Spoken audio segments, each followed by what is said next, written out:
Bonjour, très chers internautes. Et bonsoir. Et ça dépend du fait que nous sommes dans l'Andabiso. Donc, on dit l'actualité politique par rapport à Horizon de l'heure.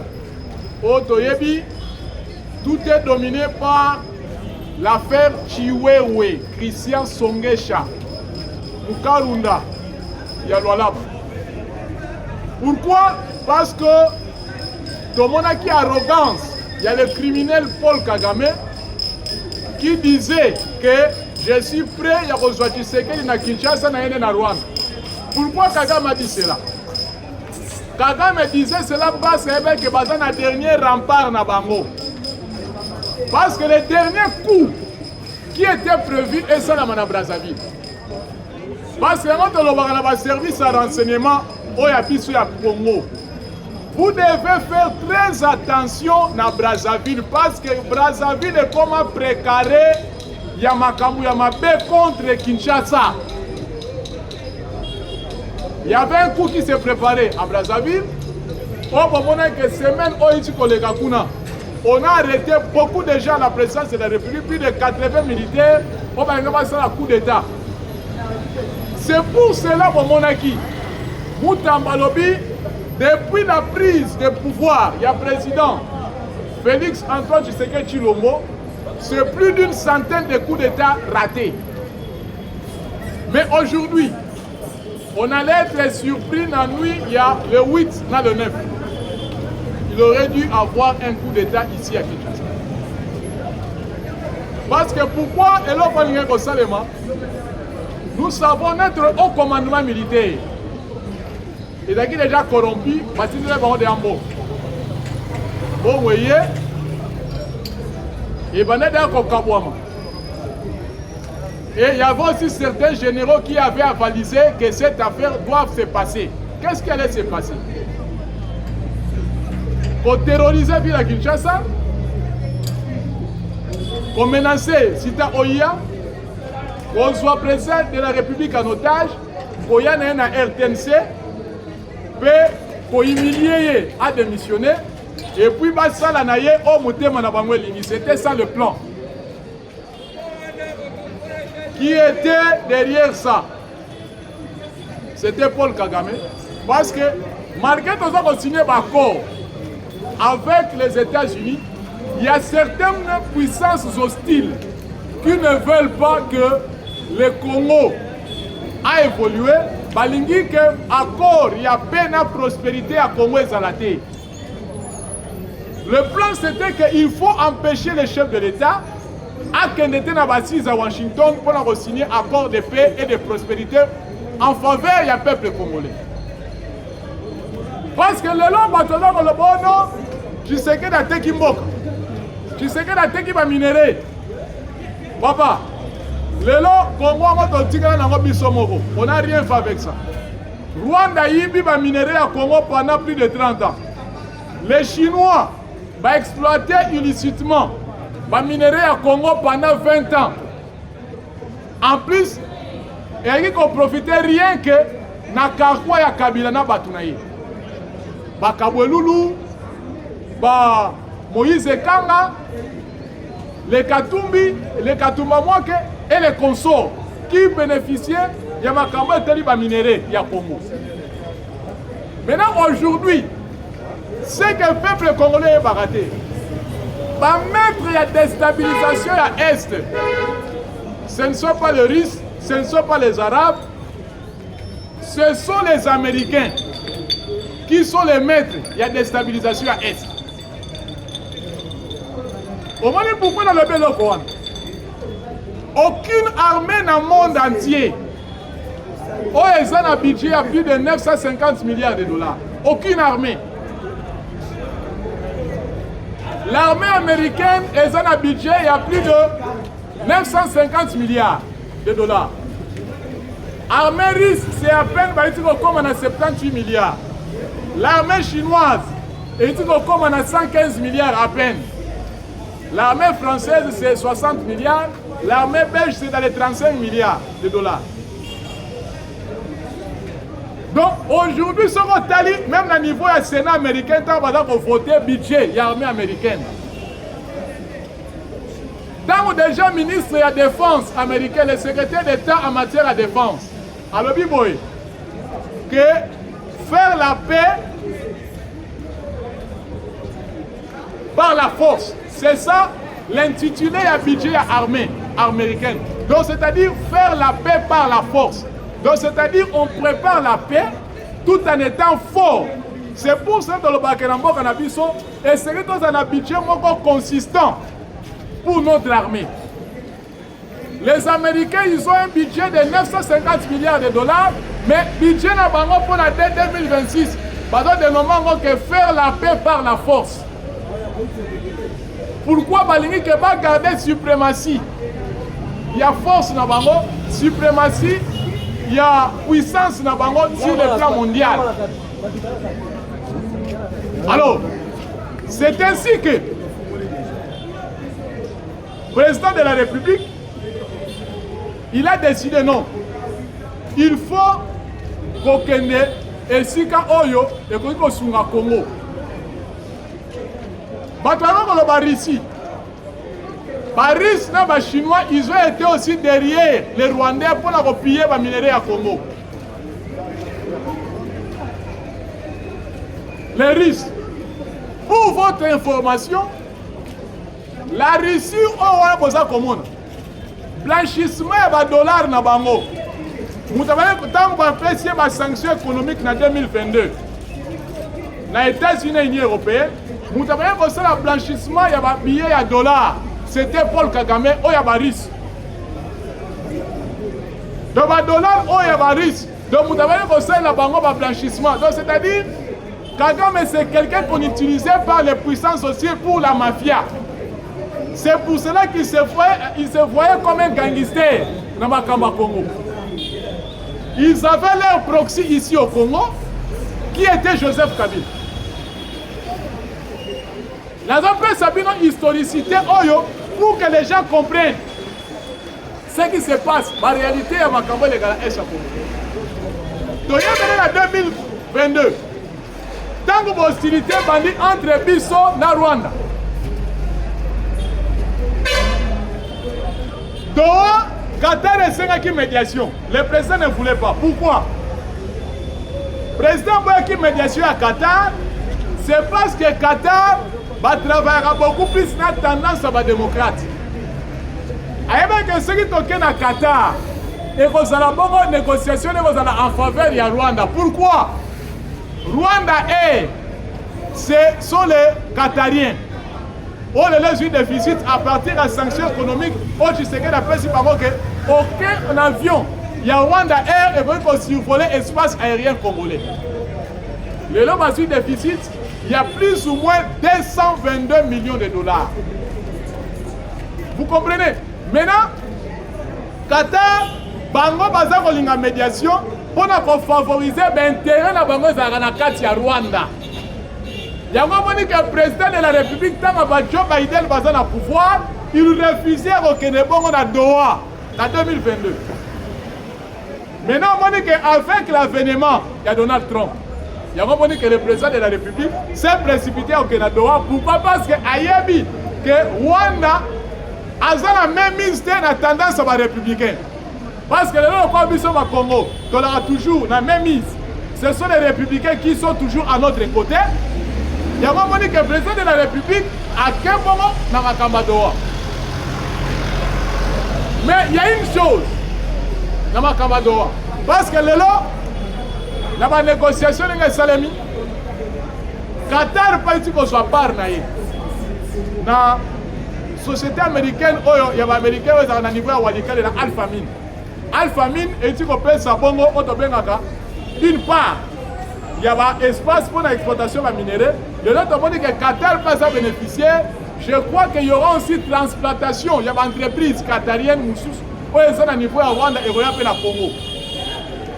Parce que nord, na sud Kivu, et que la Congo va tremplin économique, la zone économique américaine, voire même grand opérateur économique, on va s'approcher à Trump, par le but qu'il faut pas soit Rubaya, la société qui Rubaya, là bas site minier, Moussous, au niveau à Ruchou. même à niveau de Massis. Vous comprenez? Donc, dans tout ça, il y a un moment que déjà va appeler pour hauteur. Moussous à niveau de Ouvira, ce sont des contingents colombiens. Parce que Eric Prince travaille avec tout. Groupe, par exemple, société paramilitaire multiraciale. Il y a des Brésiliens, il y a aussi des Arabes, des Français et des Américains. Parce que Eric Prince a travaillé quand même en Irak, quand même en Afghanistan. C'est le groupe Black Water pour même Oussama Ben Laden. Et c'est comme opération suicide à Oussama Ben Laden. Donc, ils vont contrôler les 6 provinces à Est. Maniema, Nord, Sud Kivu, Ituri, même Kisanga, même au niveau de Tanganyika. Même au niveau de Luala, la place de la zone minière, nous sommes à Makasi à Congo. Et, dans le but, il y a préparé l'armée Nabiso contre une guerre asymétrique, pour préparer l'armée Nabiso, il y a corps, il y a protection, il y a des sites miniers. Donc c'est-à-dire que on amène la Bijou Rekoya, na Congo, la police minière, et on comme appelle la police. Dès que on a la police des frontières, la police fluviale, mais on comme appelle la police minière, et d'ailleurs, vous trouverez que même système d'habitude et migration est rechangé. Pour entrer au Congo, ça ne sera pas facile. Je crois que le lot, la demande d'un passeport, on demande beaucoup de choses pour l'identification à Moutou. Merci bien à Maman Thérèse Kaïkwamba parce que le lot, comme il pose son passeport, il faut pas y avoir Moutou dans les fonds. Tu viens d'où aux Anani, Nani à Zanani, à Nemo. Alors, là c'était que l'homme comment on sait palliatif pour accueillir comment Tozawapi, Towutiwa, peut Tozo Kenyawa. Maintenant, l'affaire Chiwewe. L'affaire Chiwewe, la manière qu'on l'a vu. Bongo, Hippolyte Kanambe à Tindaki pour corrompre certains généraux. Mais je félicite certains généraux qui ont été loyaux à la République. On va la loyauté dans la République, parce que non, ils sont aussi Mbongo, on a été, nous avons un problème dans le président de la République, nous aussi maquillé à président de la République. C'était leur dernier rempart pour faire du mal au chef de l'État. C'est pour ça que dans mon Konzamboka, en politique, le pouvoir a été toujours jaloux. Quelqu'un a détenteur à pouvoir, a confiance en Moutouté, même moi, même moi, même Moundeko. Pouvoir a confiance en Moutouté. On a pouvoir, on a confiance à Yo, Nanzam. Qu'est-ce que le président de la République n'a pas fait pour Chiwewe? Chiwewe n'a pris, il y a pouvoir, il y a Mokonziamboka, avec une étoile moko. Azalaki Bongo, commandant second, il y a encore une garde républicaine. Azalaki second, il y a Ilunga Kampete. Azalaki second, il y a Ilunga Kampete. Président au commissariat, numéro 1, il y a JE. Général-major. Numéro 1 à JR, président au commissariat, 3 étoiles, lieutenant général.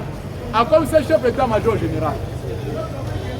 Comme mon Konzamboka, c'est la personne le mieux informée de la République,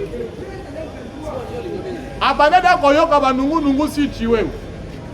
Yango Monique, à Longolaki comme chef d'état-major, à Bendié, dans le cabinet comme conseiller militaire.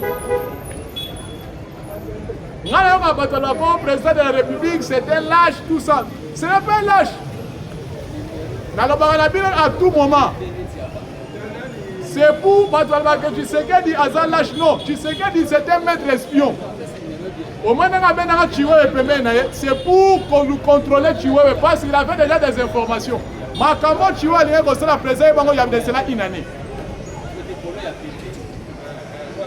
Nous avons un président de la République qui est un maître espion. Au moins, dès que vous sautez, pourquoi parce qu'il est en face d'un maître secret que de quelqu'un qui connaît mieux le renseignement. Donc, il était le dernier rempart. Alors, qui dernier espoir? Il y a Barwandais. Dans le Baranabi, à maintes reprises, Laurent Désiré Kabila, complot Yaliwanaye a été mijoté, préparé par le Rwanda.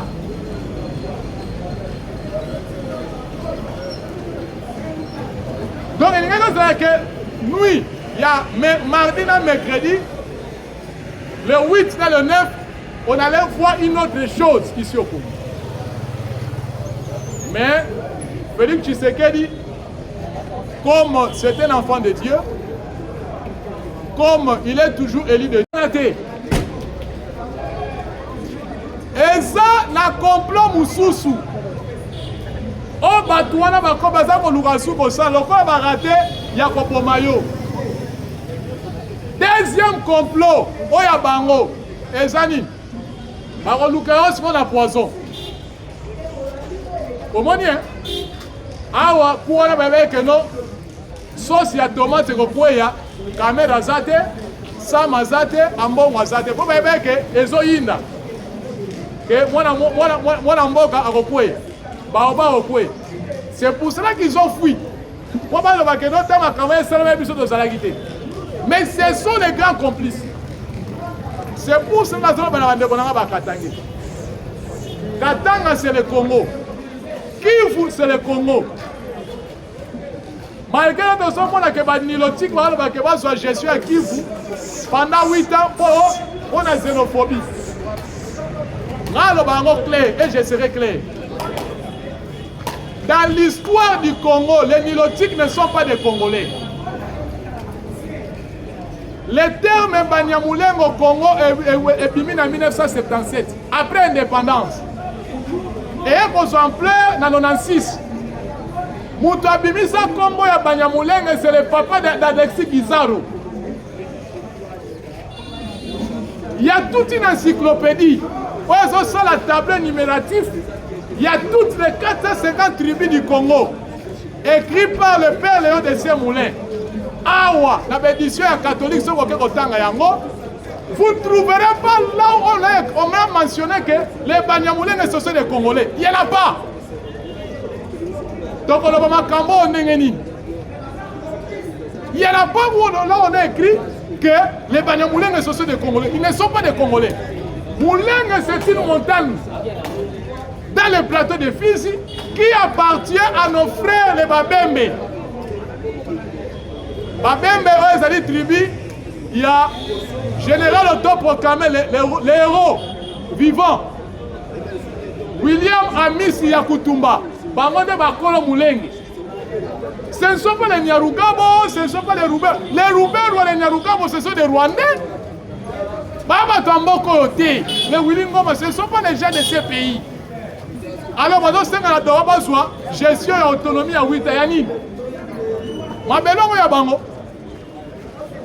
Donc, il y a un autre ici, la Jekwe Chaban Ozanadoa. Il ne faut pas accepter de telles bêtises. Pour chuter, nous avons une télévision Sangonga. D'ailleurs, pour la Miguel Kateb Kachal. Miguel Kateb Kachal Obakangi na CNS.